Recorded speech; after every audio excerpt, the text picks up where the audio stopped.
and you know very well Ernesto, but let me just say that this work, I mean, has been mentioned in the outreach page of the Institute and probably in the banner. I mean, the talk of Ernesto today is a paper that was published in the Proceeding of the National Academy of Sciences. So, and it's done with this guy with this strange name, it's just David in Irish. David, Paul David, and James Haspel, which is a big shot. Thank you very much for that.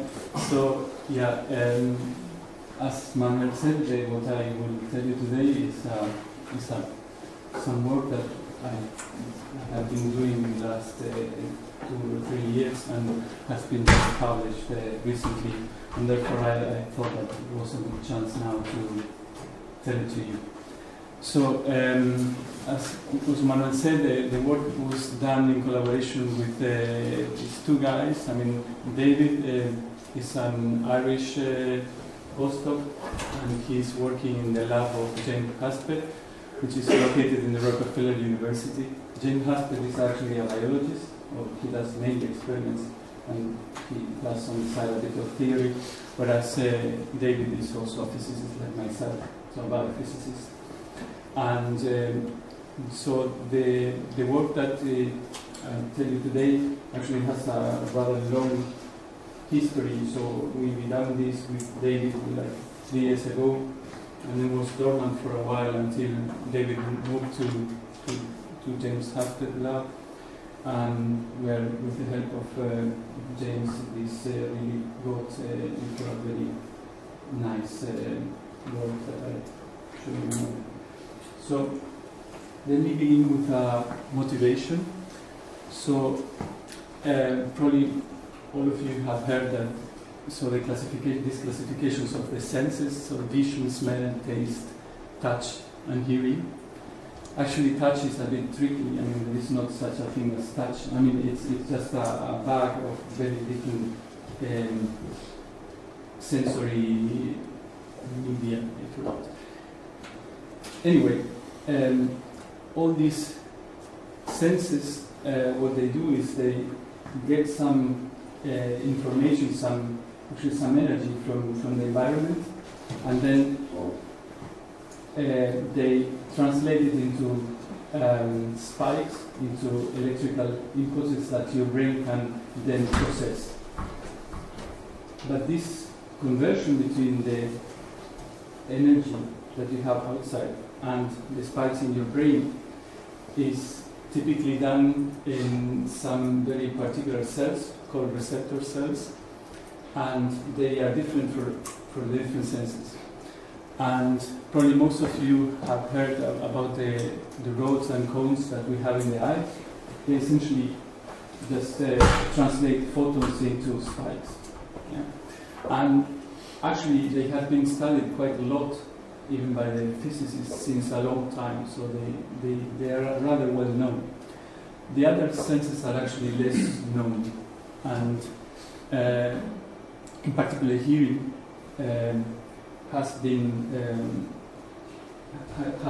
took off something like 30 years ago. Before that, very little was actually known about this translation mechanism, this conversion between, in the case of hearing, between sound and spikes. And so in the case of smell, you have some cells which essentially they can attach to some molecules that are in the air, so called odorants, or aromas in Spanish. And in taste is very similar, actually. It's just molecules which are in the saliva, with the saliva. And in touch, you actually have two different sort of cells, which are the ones that are doing this conversion between pressure or between pressure and spikes. So, in this talk or in this work, we will be focusing on hearing. So on the cells that are behind the transformation between vibrations into spikes. And the cells that do that are called hair cells. We will see why they are called like that in a moment. And they, in mammals, they are located inside the inner ear.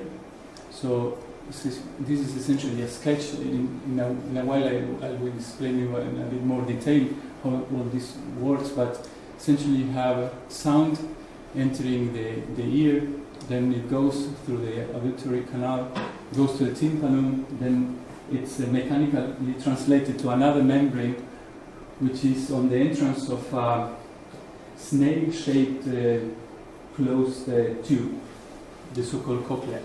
Inside that tube, you have these cells. And what the sound does when it enters the ear is that it makes vibrate the tympanum, and then also vibrate the other membrane which is here, and therefore the water or the liquid which is inside this snake-shaped object also shakes. And these cells are the ones that are capable of measuring or capturing those movements and transforming those movements into spikes, into electrical signal that goes to your brain. And here you have a picture of one of those cells. So they are actually called hair cells because they have these sort of sticks. So they have a bundle of sticks on top, and the way that they work is that when these sticks actually move, then the cell polarizes. So I will show you in a moment why it polarizes, but it polarizes and it generates a potential which then goes out of the cell. And what is interesting is that these hair cells are not only necessary and in charge of make you hear, but they are also in charge of make you on your balance, essentially. So also near the ear, near the inner ear, you have some channels, extra channels which are not drawn here, which also contain hair cells, very similar to those. And also those channels contain liquid, and when either you accelerate or your head rotates, these cells are capable of measuring those movements and those accelerations. So they can measure linear acceleration and angular accelerations. These are in two different organs, so to say. And what is interesting about these cells is that they are not a passive detector. They actually work rather like amplifiers, and I will show you in a moment how that works. And actually the long aim, or the main aim of this work, was that actually most of the studies that have been done, both experimentally but also all the theoretical models that have been developed for these hair cells, all of them consider the hair cells as you see them here, so as isolate. So they of course they want to simplify, and then they isolate them. But in reality, these cells are embedded into a mash of many other cells which are in contact with these cells.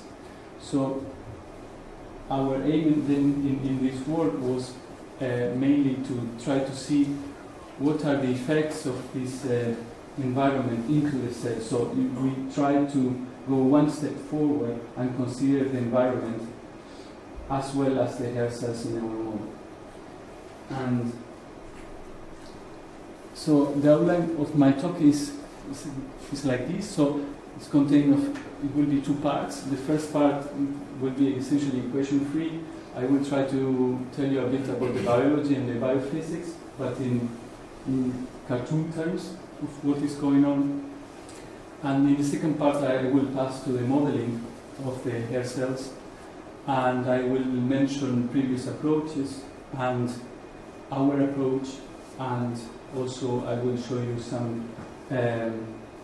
only some of the analysis that we did for our model.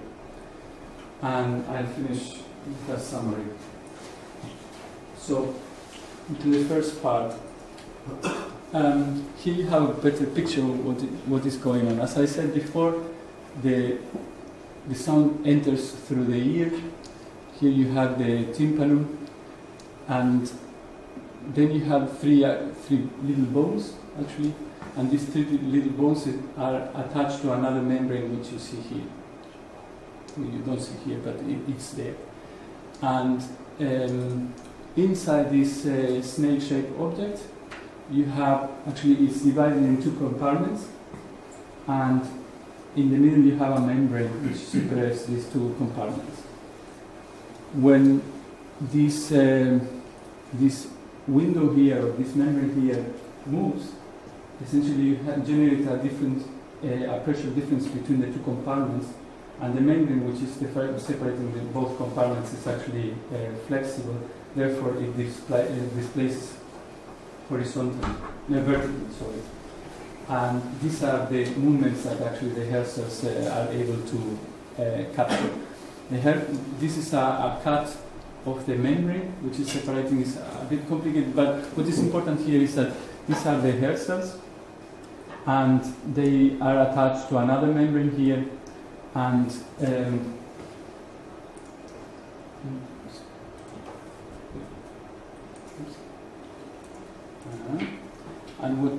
what actually happens is that when the membrane moves up and down, which is indicated here, it generates a shear stress between this part and the upper part, and therefore these hairs, these little sticks that are going out of the cell, essentially bend, and that's what the cell is capturing, this bending of these living objects. And so the important thing in these cells is essentially the upper part where the sticks are. Can you explain again, where are these two membranes within the cochlea? Yeah, I have a better picture. So essentially, this is again the same, just another. So this is the cochlea. You have actually two windows, an upper one and a lower one, and the membrane goes between them. Yeah. And here you have so if you extend this nail, yeah, it's like a tube, which is about 3 centimeters long, and then you cut the tube to a cut, and then you will see this. So this is the upper compartment, this is the lower compartment. This is another compartment, but it's not important. The hair cells, or what I was showing you in the previous picture, is essentially here on the middle, which is called the organ of Corti. Yeah? And so.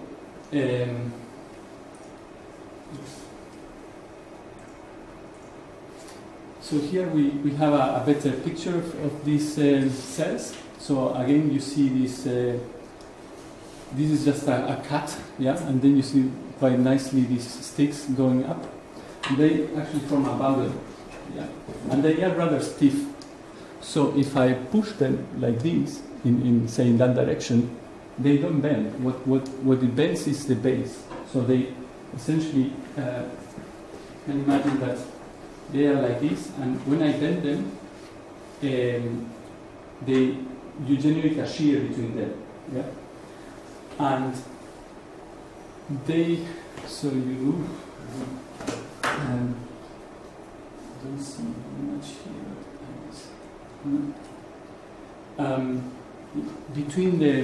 Between these rods, you have a little link joining them, yeah?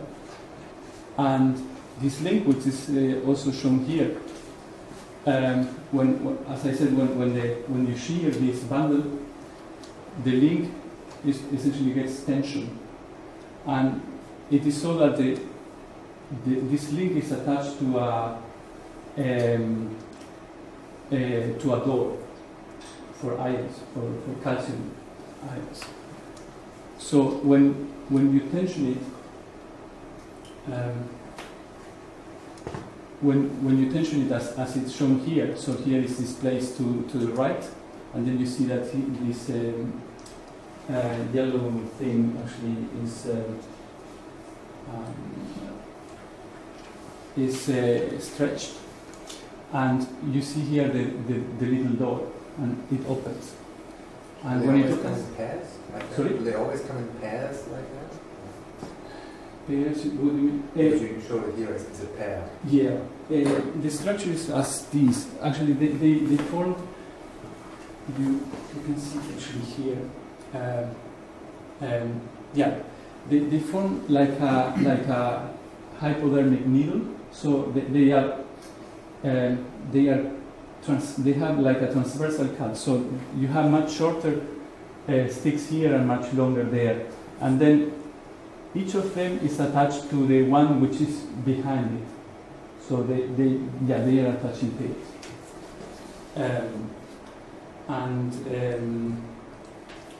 So what happens here is that when this little door opens, then calcium ions enter into the cell, and then they polarize the cell, so they change the potential of the cell, and then a spike is generating, and the spike actually goes through the other side of the cell, to the brain. What it then happens is that if you keep the force, if you keep the shear on the bundle, after a while the door will close again. So this is always a transient phenomenon, and I will go into more detail about that. By the way, these hairs here are called hair bundles, and the cells itself are called hair cells. And what this, I'll tell you in a few slides how molecularly this is working, but let me first show you some of the properties. I mentioned before that these cells are actually active, and that you can see easily here. So this is actually a real experiment where they take one cell where they have extracted from the cochlea. Actually, it's not from the cochlea, it's from a frog which has something similar to a cochlea, but it's easier than to extract in frogs in humans. So what they do is they attach a needle to the hair bundle, and then they apply pressure, or they apply forces into the hair bundle. And in particular, in this case, what they do is they essentially shake the hair bundles. This is the signal that they are putting. Yeah, this is time, and this is actually space, or the displacement. And then what they observe is what actually the hair bundle is doing. And what you see is that, well, it's a bit noisy, of course. I mean, this is something rather small. But nevertheless, you see that the amplitude of the shaking of the thing is actually bigger than the signal that you put. So in a way, the system is pumping energy into the signal that you are inputting. And so it's an amplifier. But it's an intelligent amplifier, actually, because it only amplifies very low noises or very small amplitude movements. If the movement is if the amplitude is very big, then it essentially becomes passive. So it has a sort of crossover behavior.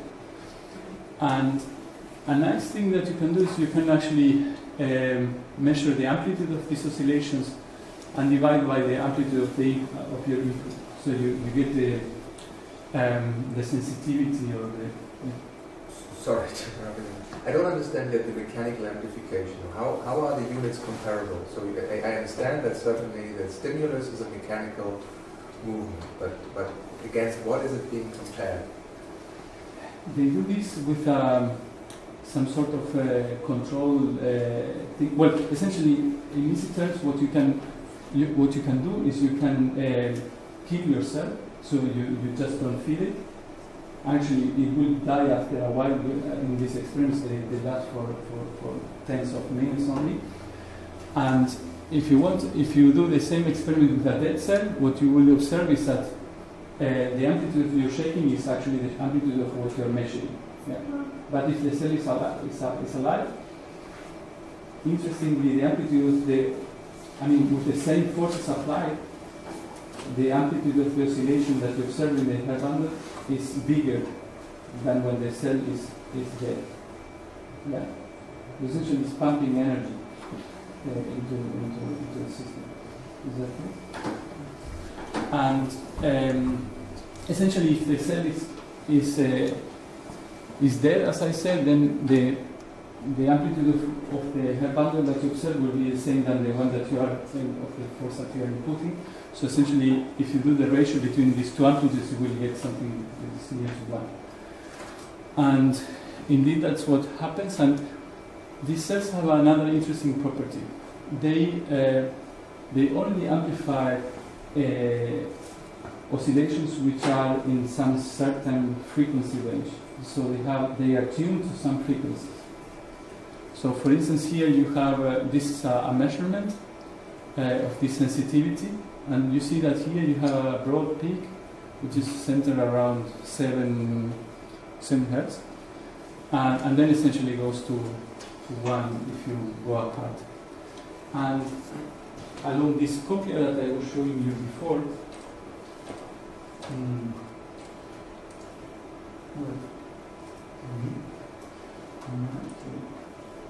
so if you extend now so all along this tube you have cells. You have around 20,000 of these cells. And each of them is tuned to a particular frequency. And what happens is that the ones that are near the tail of this tube are tuned to very low frequencies, and the ones that are tuned near the window are tuned to very high frequencies. So essentially this works like a piano running in reverse. So a piano, you have the keys in the keyboard, and then you press a key, and then you get a pure tone. Yeah. This is like the opposite. So you input a complex noise composed of. So it's essentially a Fourier decomposer. So you put a complex note, and then you get the particular cells that correspond to the frequencies. They only those are excited. Yeah? So, and again, this is what you observe here is what I was mentioning before. This thing that it's an intelligent amplifier. It's only amplifying very small amplitude vibrations, and you see here that this is the size of the vibration, and the vertical axis you have the sensitivity. So you see that the thing is really very sensitive, so it really inputs energy if the amplitude of the displacement that you input are very low. However, if the amplitude is very high, it it's just a passive. Yeah. So you can essentially, to recapitulate a bit what I just said, this is another way of seeing of watching the thing in these behaviors that I was mentioning just before. So you have amplification, which is selective to frequency. So it only amplifies for a particular frequency. So in this case, so in blue essentially is what you will get. Is the response that you will get if the cell is dead, and the red is what you get if it's alive. And essentially this is the same. And here is again what I was speaking before, that it only enhances small amplitude noise movements. So here you see that the peak is much more pronounced if the sound intensity that you input is very low. And here you have a sort of compression. The dead cells, are all of them equal? Are they all on a show the same behavior or different behavior as a function of the distance of the cochlea? Well, I should say all these data that well, this is not data, but what I was showing you before was done only with only one cell extracted from this frog, which is essentially doesn't have a cochlea. The frog, it only senses a very narrow frequency range, but essentially the ones in the cochlea work like more or less like this. So they are tuned to different frequencies, and they increase gradually the frequency along the distance in the cochlea to the tip of the cochlea. I think Lou is asking if the cells have a natural frequency when they are dead too. So they they are alive, they have a natural frequency. No, when they are if dead, they are dead, essentially they are on the it's same. like just a passive thing. It's just a dashboard, a spring, and a mass. But the frequency that may depend on the. Well, of course, that will have a critical resonant frequency. However, the mass is really negligible for the cells, for the hair bundles. So essentially, you have just a dashboard and a spring. So you can, only the active part matters here. Yeah.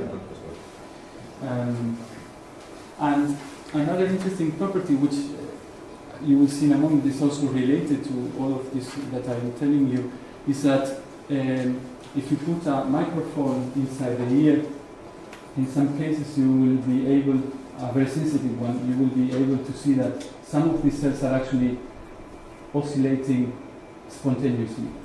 Yeah. And actually this is related to the Kopf application that we can.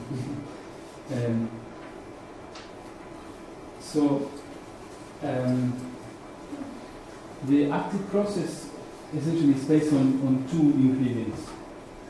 One ingredient is the so-called negative stiffness, that I will tell you in a moment what it is, and the second ingredient is adaptation. So let's take a look first to negative stiffness. So what is happening here is the following. If you, this is a fiber and this is which is attached to the hair bundle. If you push if you give a kick to the hair bundle, but a very small kick, instead of exerting an opposite force into you, the hair bundle, what it does, it goes beyond what you push it. So it has a sort of negative, negative stiffness. So it's like the splitting content, if you want, is negative. So so this is displacement against force. So if you have Hooke's law, this if the displacements are small, you expect it to be linear, right? A linear relationship between both. But what is happening here is that for very small displacement or very small forces, you have that the slope of this curve is actually negative. So it has here a range where it has negative stiffness. And how does this come about? So the point is that, as I said, you have not just two sticks, but you have on the order of tens of sticks attached together. And when you push it, when you push one, or when you push all of them, first all these ion gates that I was telling you before are closed. But in the moment that one opens, it's like in a bistable switch. So it's like a cascade or domino effect. So you open one, and then the chances that another one will open increase a lot. So when you open one, then you get a cascade. You open all of them, and then they actually close. Then for very big displacements, actually the thing actually behaves again like a normal spring. And this negative stiffness is actually, as I said before, is one of the key ingredients of this process, of the active process. The other ingredient that I was telling you is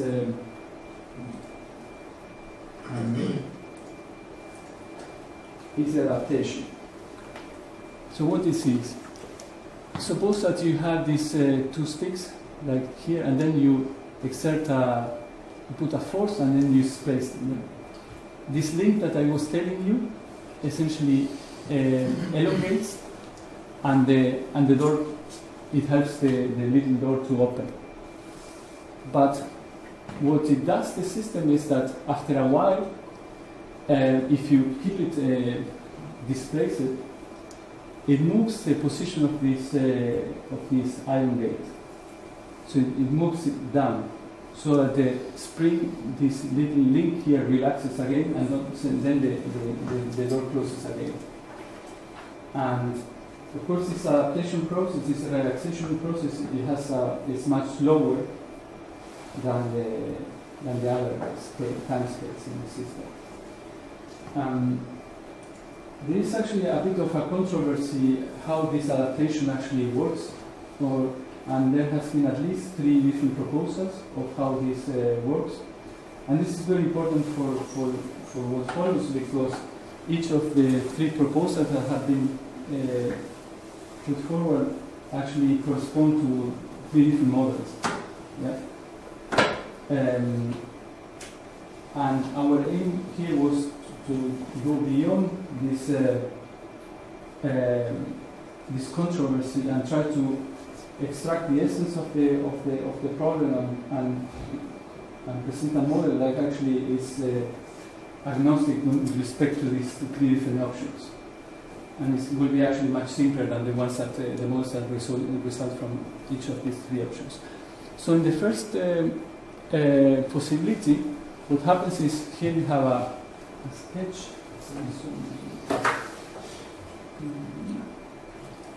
So there is actually some controversy where the door is located, where the ion gate is located, if it's down here or up there. And that's under discussion. But I think that the latest, so in the literature you find both. I think the latest data directs more into this, that the ion door is down here, not up there. So you have this, this is the link joining the 2 rods, and this link is actually attached to here, it's attached to a place, and this place is actually being, again, attached or carried by molecular motors, which run on actin fibers inside the rods. And so one of the possibilities is that, so what is red here are the calcium ions, and one possibility is that the calcium ions actually enter into the cell, and they can attach or they can interact with these motors and make them move, so such that the link will go down. This is one of the options, that the motors are the ones that are responsible for this adaptation. Another option is that the dynamics of the calcium inside the cell also relaxes. These are a bit shaky, and I will show you a model that comes out of that. It's quite ugly. And a third possibility is that these calcium ions interact with the gates, and they make them, when you get ions inside the cell, they make them close. That's the third option. What's the time scale of this adaptation process? Sorry? What's the time scale of this adaptation process? Ooh.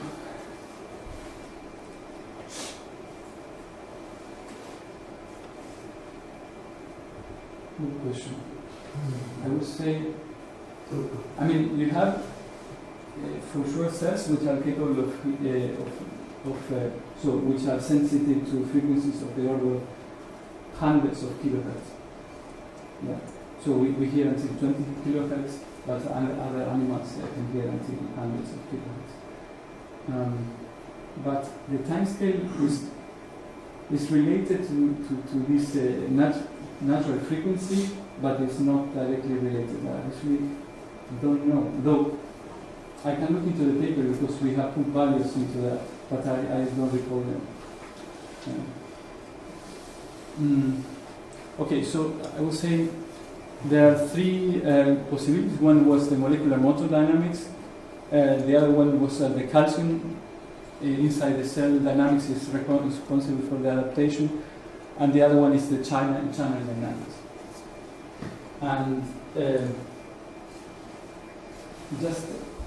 this is just to show you, but just in a sketchy manner, how this works. So in the case of, for instance, the adaptation of due to the molecular motor dynamics.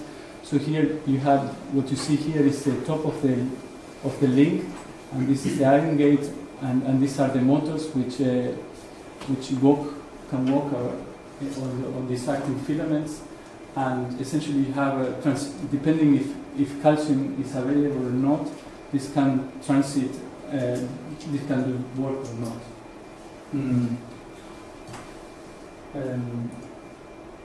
So now we have, I think, all the data that we need to approach the modeling of all this. So first let me show you a bit in a sketchy way how this works. It's actually rather simple. So you want to model the hair bundle, and the idea is that you consider that it's attached to some mass. Typically this has been considered to be zero, but this is what we will, I will show you in a few slides that is actually relevant, the mass. And as you saw before, typically the experiment is done attaching a fiber, but whatever you attach, it has a damping attached to it, a linear damping, and also elasticity. Yeah? And essentially you want to describe the position of the tip of the hair bundle, which is x. Yeah?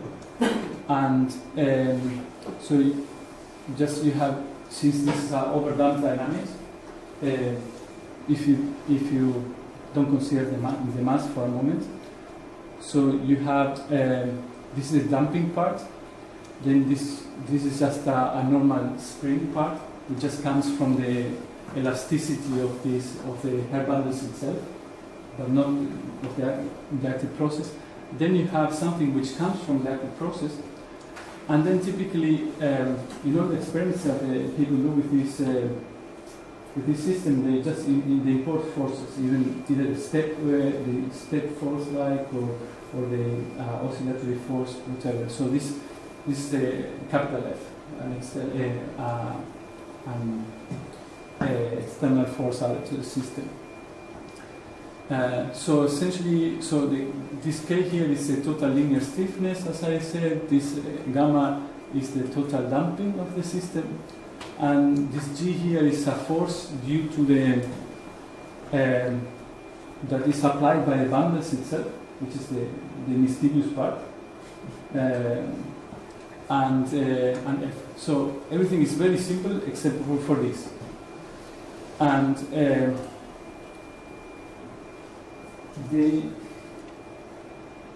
this G there, and which I consider here that depends on this extra variable F here.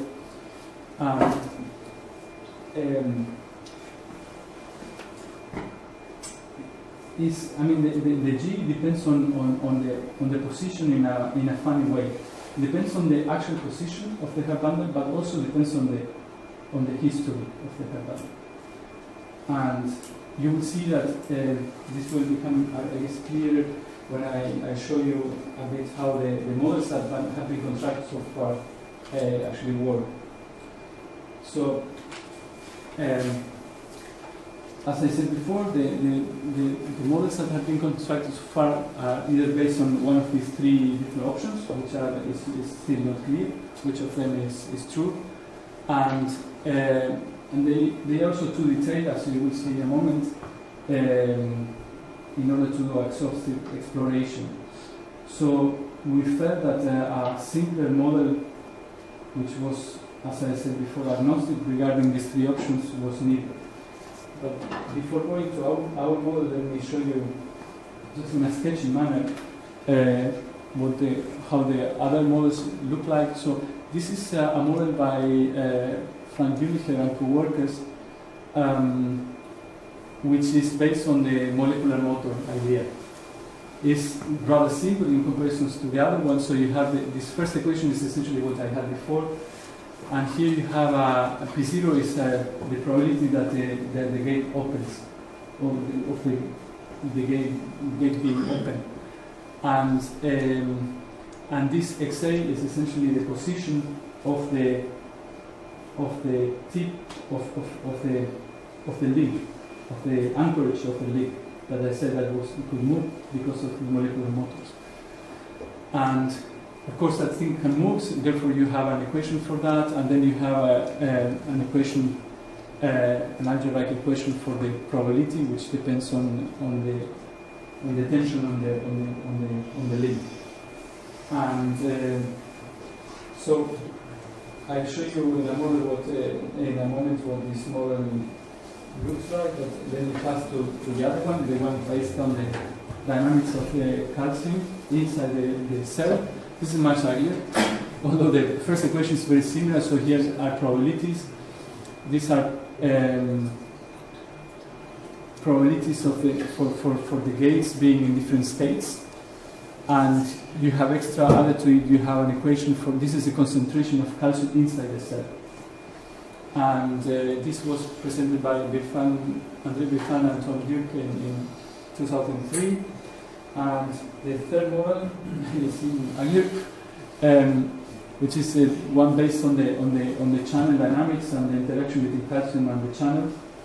And again, you have the channel could be in different states, and you have different probabilities to be in those states. And this is what it looks like.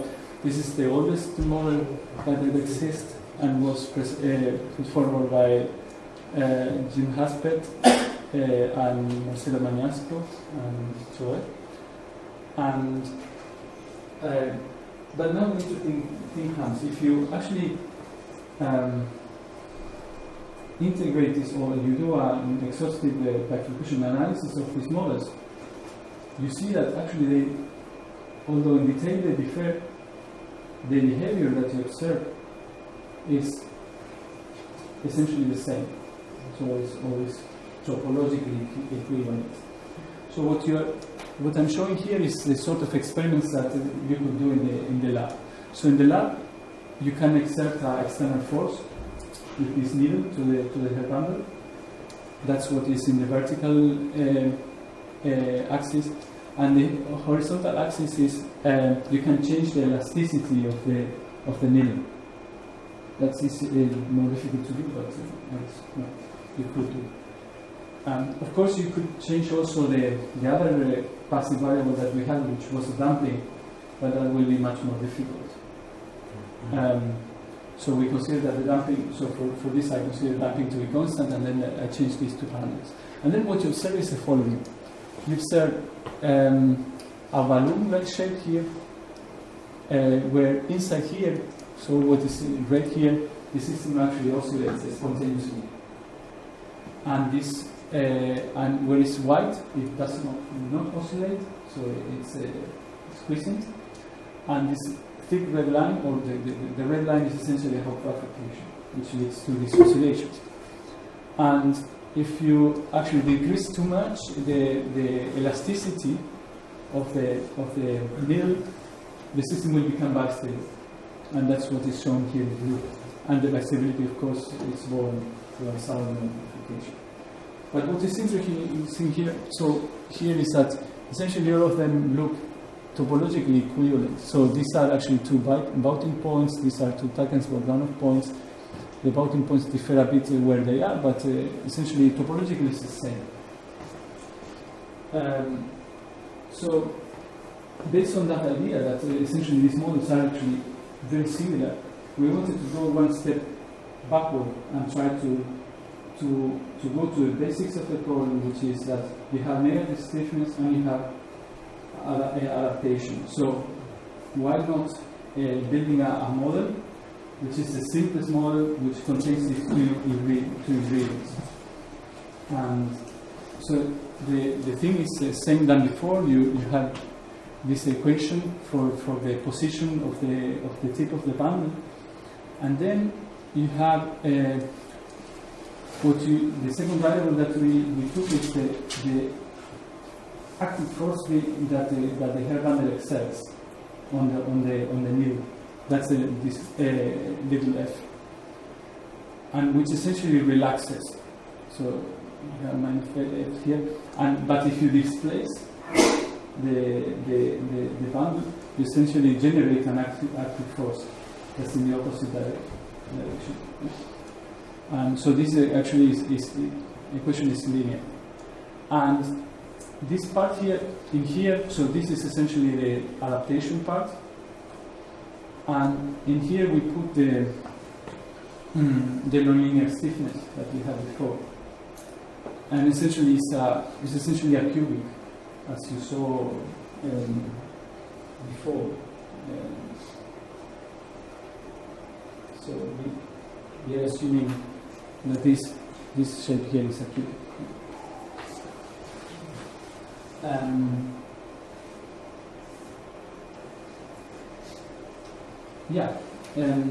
You have here a time constant which is related to this active process, which is what Leo was asking before.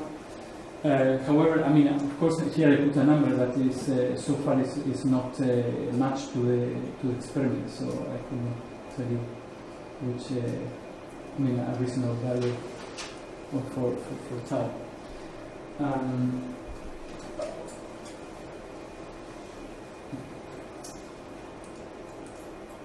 So, if you draw again the bifurcation diagram of this system, you again see something very similar to what we were observing for the other models, for the more complicated models. So you have a region where you have a Hopf bifurcation. So here you have oscillations, here you have stability, and here is shown the amplitude of the oscillations, red being small and blue being big.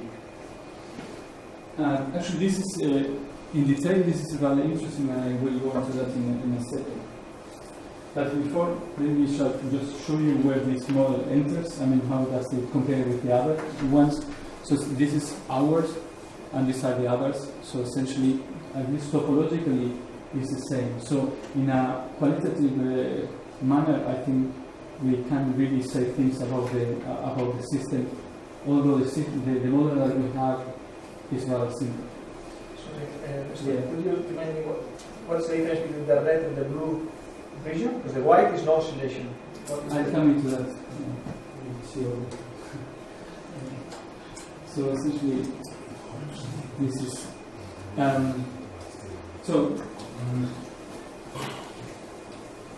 so what you have here is the following. The thick red line is a supercritical Hopf bifurcation. Yeah. Then this other red line here is actually a subcritical Hopf bifurcation, but which is very near to a southern node of limit cycles. I will show you that in a second. And something probably a bit startling is that you will expect that the all inside this cusp you will have bistability. However, it's not the case. So you have bistability only inside. So what is blue here? Yeah. So yeah, and that I can show you why it's the case with the full bifurcation diagram. This is rather complicated, and I don't really want to get into these details, though I like them. So essentially, you have many bifurcations in here. So you have you have the coordination one, the Hopf that I was saying, the supercritical Hopf, the subcritical Hopfs, which are separated by a Pauting point. Then this black line here is a southern node of cycles. And then you even have other coordination 2 bifurcations like southern node loop here, you have sneak bifurcations here, you have Takens-Bogdanov there, it's quite messy. However, this is everything very. So this is all the list of the bifurcations. So the one is missing still, and you even have coordinations of bifurcations of coordination 3. You have a growing point here. Anyway, all this is interesting, but it's not so relevant because. Well, this is just how the map is. So this is not important because essentially it's all very much collapsed into this region here. I mean, into the into a region here. So essentially, what I'm showing here is the same than before. So elasticity versus external force. Yeah, and inside. So what you see here is what is inside this box. What you see here is what is inside that box. What you see here is what is inside this box, and you see that the orange line here will be the sneak, the side knob in the invariant side circle is actually always very small. So essentially, what is relevant here is what you saw in this sort of graphic. So in here you have a lot of details, but it's all of them are really very compact, and most of the time you will see oscillations inside the red and bistability outside in the blue. What is usually suspected is that in nature the hair bundle will set up its parameters such that it's located near a Hopf bifurcation, but not.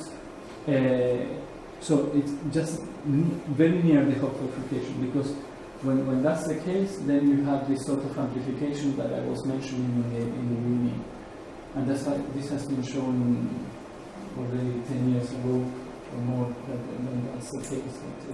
Which area would the operating point be in this diagram? Well, actually, in a way, in this work we are destroying that idea, because it may be true that isolated cell it auto-regulates and puts itself inside near the Hopf bifurcation. But then, most of the time, the cell is not alone, it's attached to something. And this something can differ a lot. So in the case of the hearing, it's just as I showed you before, it's attached to a membrane, which you see here. So it's really touching this other membrane, which is massive. But in the case of acceleration, it's attached to some jelly substance, or it's embedded into a jelly substance, or it's attached to some sort of stone, some calcium stones, which we have for hearing.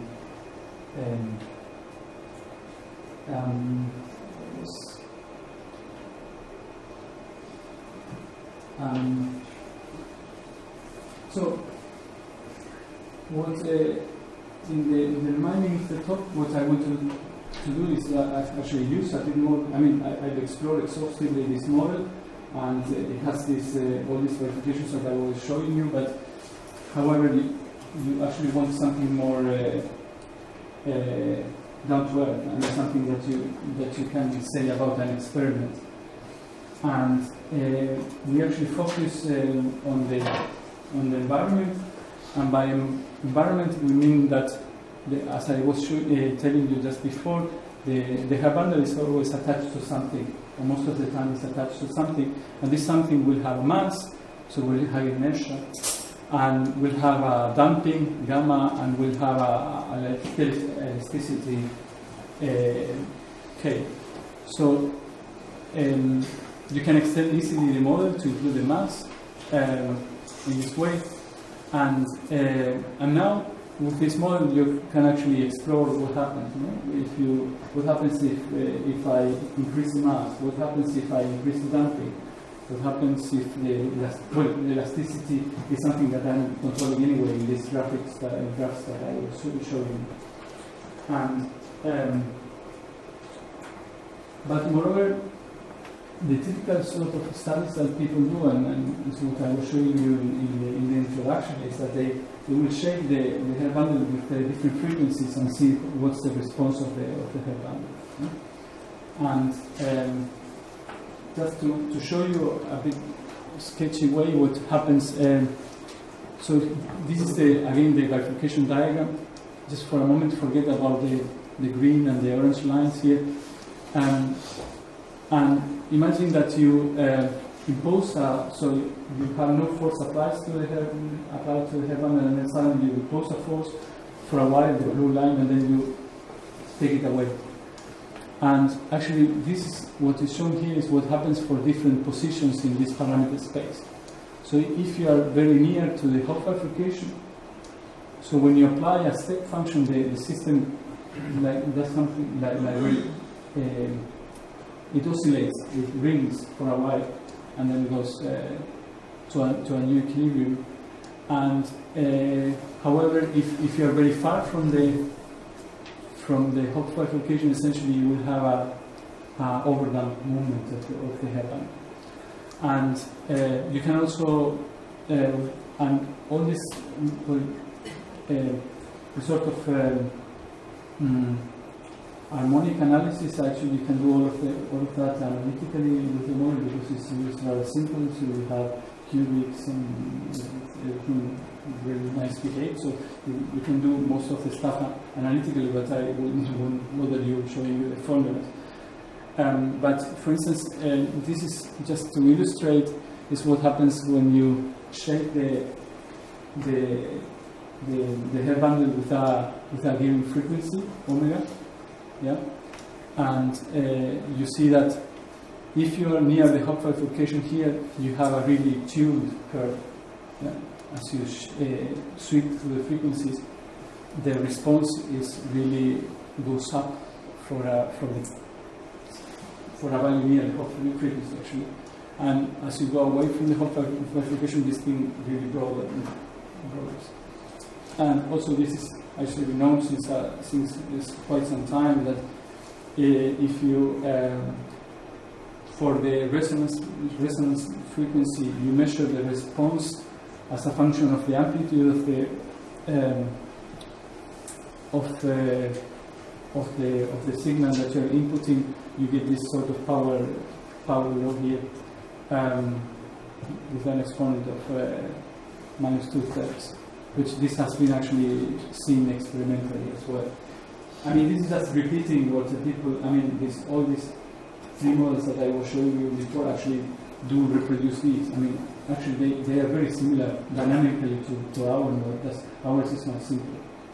And however, nobody else till now has done is an exhaustive study of what happens when you are damping and when you are inertia. And for instance, it's rather technical, and I won't bother you very much I won't go too much into that, but just to show you, for instance, what happens.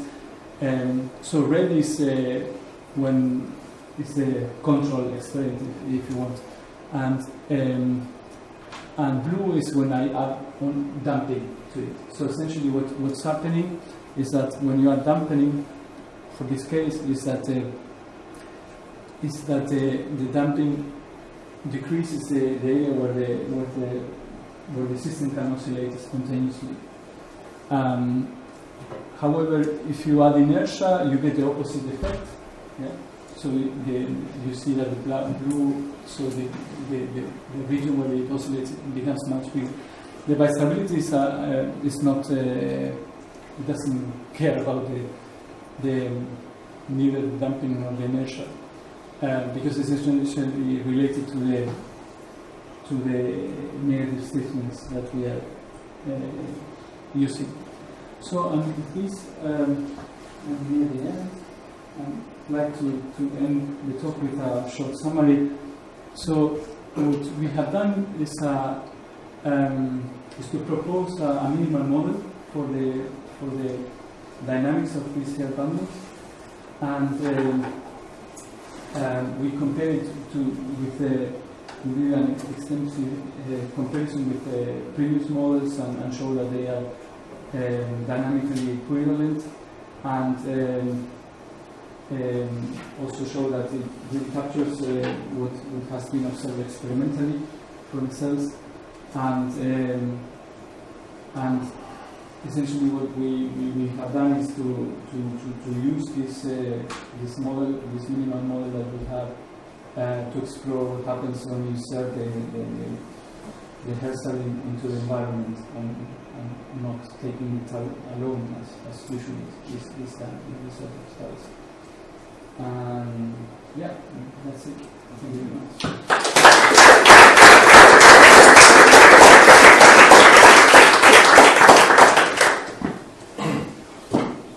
Thank you very much. So there's some time for questions, and as we do normally, there's first priority to students. 1 or 2 questions. Yeah, Constantine. Could you comment on the connection between the effect or the phenomenon of tinnitus to this model? Is this somehow related with, I don't know, the adaptation force that you mentioned in your model is somehow vanishing, or? Well, I really, I'm not a doctor. I think that there are different sorts of. You are a doctor. Yeah, but not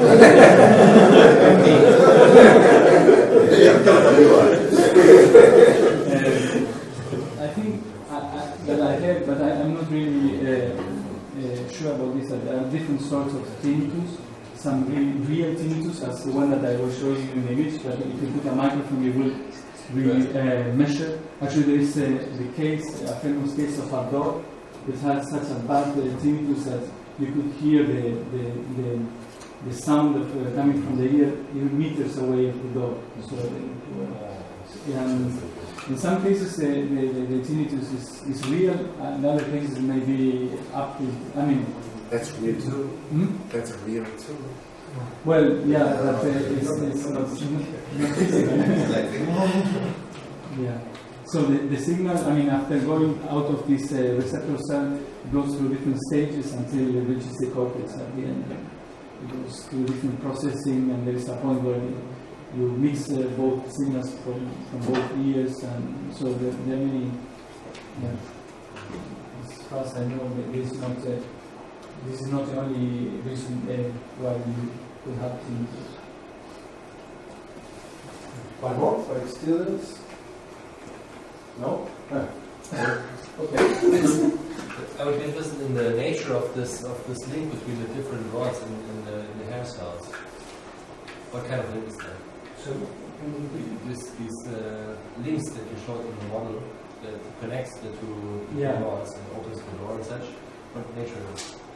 that's a protein which is extremely fragile, and I think that's what you actually destroy when you go to a rock concert. And that doesn't repair. As you grow older, you start to lose these links, and you start to ruin yourselves. And I think when you are about 60, you only have 20 or 30% of the cells still alive. So The fibers, not all of the cells. well, they have abundance. I don't know exactly which part it destroys, but it's a very dangerous thing. But you saw that, I mean, it's really a tremendously thin thing. I mean here.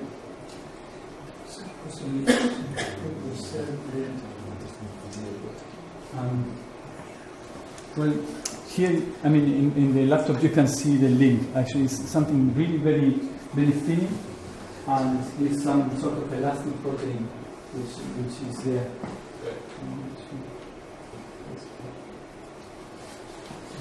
So, Cinco, Maxi, what?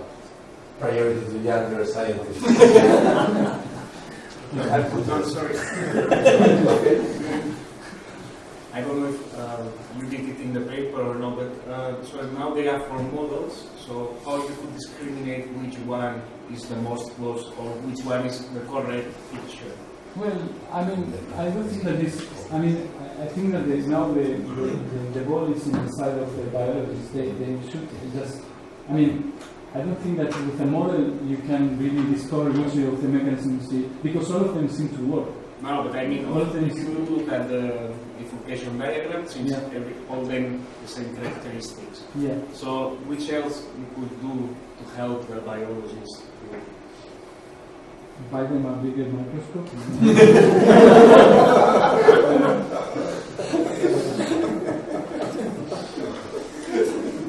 By the brain. Bigger ears. There is no other magnitude that you could compute that could differ in the four models. That's a very good question, which I didn't have a good answer. Maybe there is some intelligent answer to that. But, I think maybe it's possible. So, Not that much. So, you mentioned or you emphasized that the decisive mechanism is this, what's the name? The negative stiffness. Yeah. But what, I mean, without...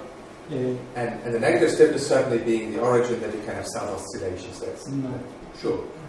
Negative stiffness is the mechanism leading to self-oscillation. Without adaptation, you don't have oscillation. Sure. With negative stiffness, always.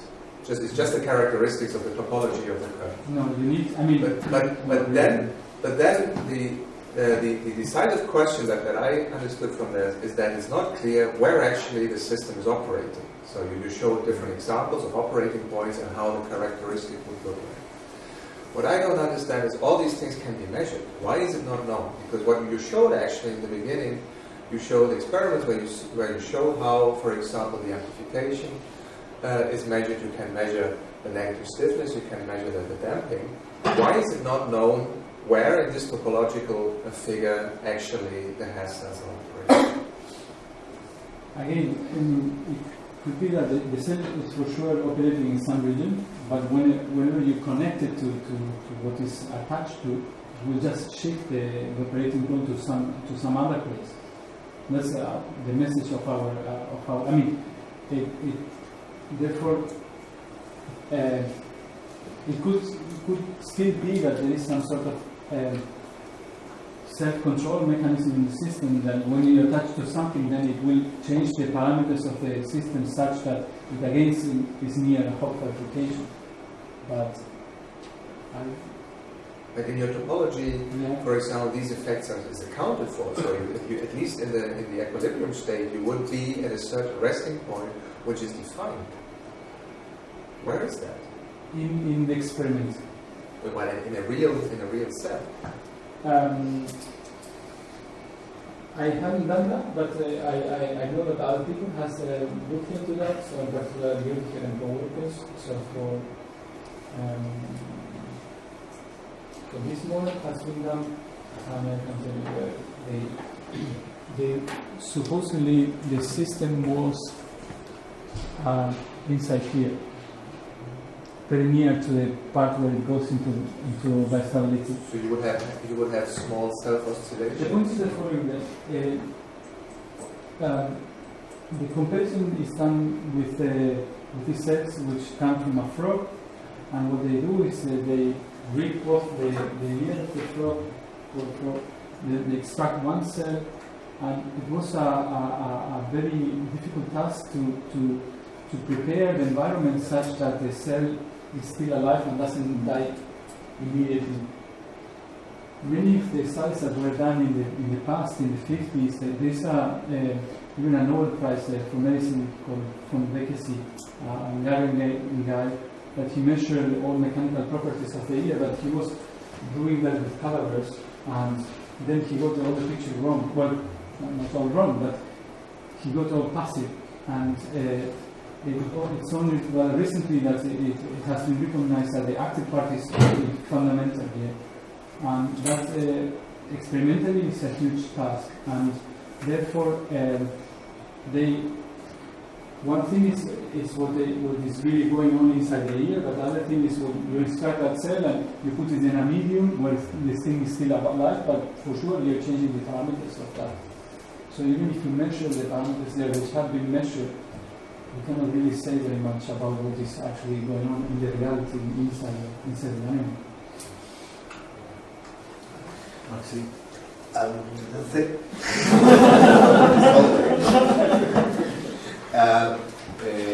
Thanks for the review part of your talk. Interesting. Now, but my question goes in the opposite direction of Pampo, perhaps less reductionist. I mean, as you said, the idea of a Hopf bifurcation is at least 10 years old, and if I recall correctly, they already wrote some minimum models, some amplitude equations for that.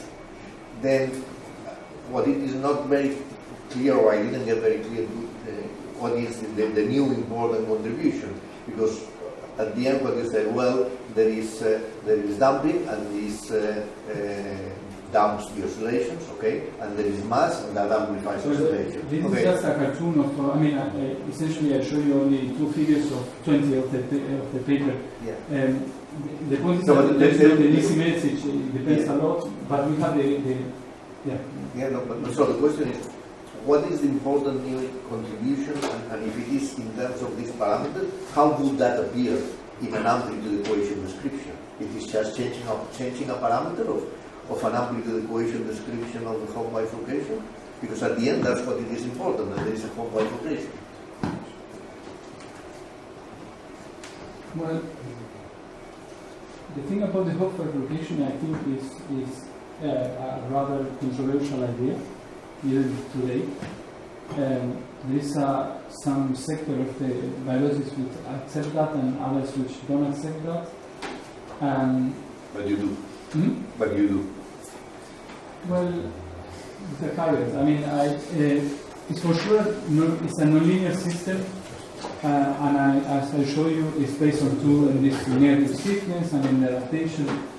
Now, it's essentially the question of Ingo. Where is the system actually located typically? Is it near a Hopf bifurcation or not? It turns out that if you are near a Hopf bifurcation, many of these behaviors that I was showing you, so this sort of these sort of things come naturally. But there are other possibilities also. I mean, for sure the system is non-linear, so if it's near a normal form or not, I don't know.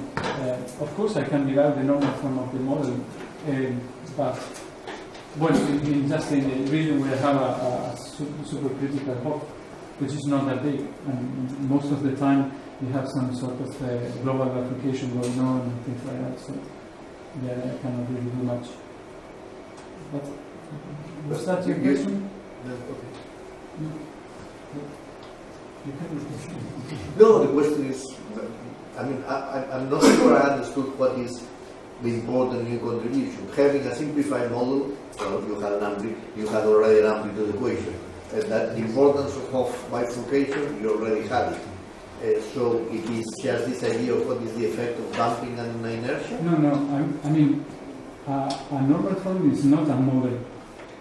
I mean, it's just a tool, I would say. It's not a model. Okay, I would agree with that. But that's a description.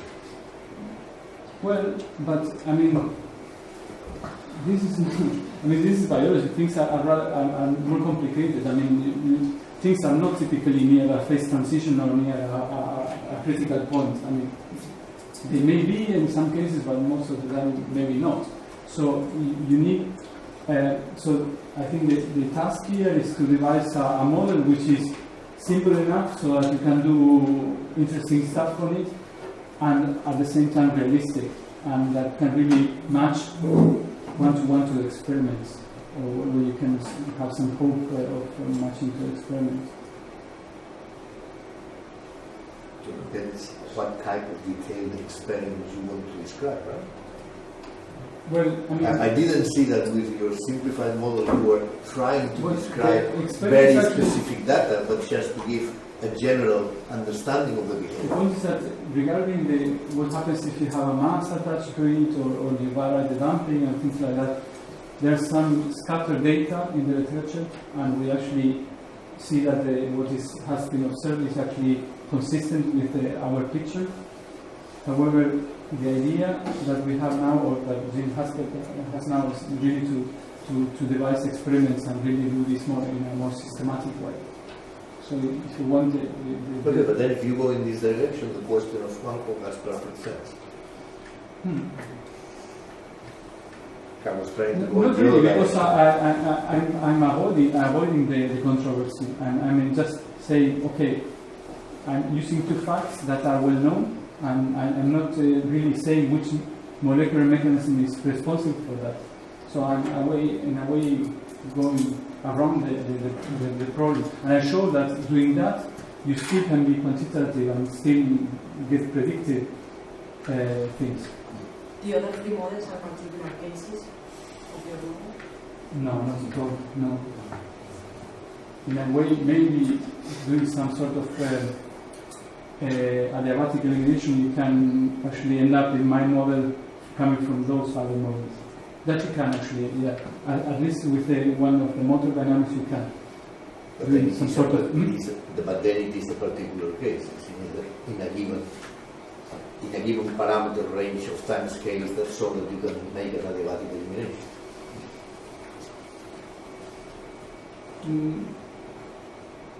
No, what I mean, an overlapped oscillator is a particular case of oscillator. Yeah.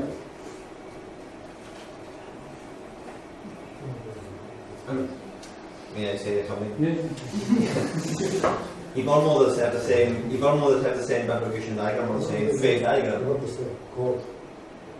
well, they are what they say topologically the same, or roughly the same. Then say in an abstract way, you're going to use all of them to the same thing. Or that part of the parameter space. Yeah, part to No, part, and then because I am really positive that at least the model that the other model that I look more in detail that doesn't have anything else. Everything is there. Yeah. And with respect to the Hof, this is not only a Hof. So a Hof has no stability, no snake, or no nothing. I understood that the relevant part of the operating domain is the Hof. And that was what was said many years ago. That the relevant part of the operating diagram is in the Hof bifurcation, or close to it. Do they see bistability in a single cell? Yes. Yes, so they say there is bistability. So not be only a Hof. So that's okay. Yeah, as I said, the idea of the Hof is controversial. And, But all these models have a Hof. yeah, but they have many other things also. I mean, most models which have more than two or more variables will have a Hof somewhere, and many other things also. A sort of different question. When you have this bundle of hairs, there are several hairs, and there are several fibers, and not all of them have the same size, and not all of them are identical. In fact, the section that you show, there is some of them are small, some of them are bigger. And you take, because I guess that this is a bunch of hairs, but you model as two hairs and basically interacting with each other. In fact, there are several of these gains and several of these and several heights and several probably stiffness and all that. So, is that an effective model, say, for the average stiffness or is a prototypical one, or is that all of them acts as a single, or one should take into account also this diversity somehow? It's a very good question. Actually, I think somebody has looked into that. And most probably what is doing this, the fact that you have many of these things in parallel, is reducing the noise of the system. Oh. However, dynamically, well, I cannot really say for sure if it would be exactly the same or not. Because even when they do this experiment with the piece of the frog or whatever, they take the whole bundle, I guess. You have this is coming from a frog. Yeah. This is actually the thing inside the ear of the frog. And you have this sort of forest. So we have time for two short questions. Emilio and Lamia, and then we go. In your title, you talk about the environment, but finally, in the talk, the environment is a mass, which I expected something more environment. For example, all those bundles are attached to the same membrane. I expected that the vibration in one bundle will affect retransmit mechanically to others. Is there any study, or can you do something on the coupling between the different bundles and how this influences the auditory? There is a PNAS of last year where they do that, Nicola and co-workers, with their model. They took essentially look at an ensemble, so a sheet of this, because they are, so like a forest like this, and then they look into the response of the whole things. Yeah, well, it is relatively easier because it's super hot. Well, if I'm not remembering wrong, what they see is that the region where they observe this interesting behavior of the minus 2/3 just get bigger over more decades.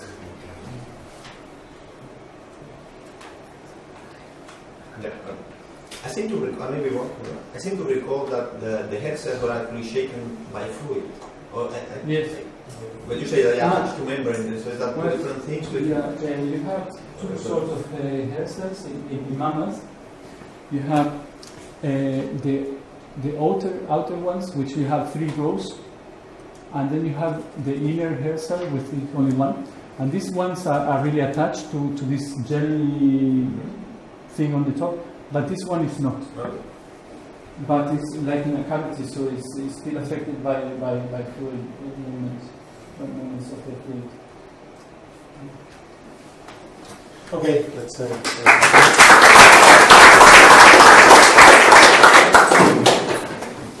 Which ones of them create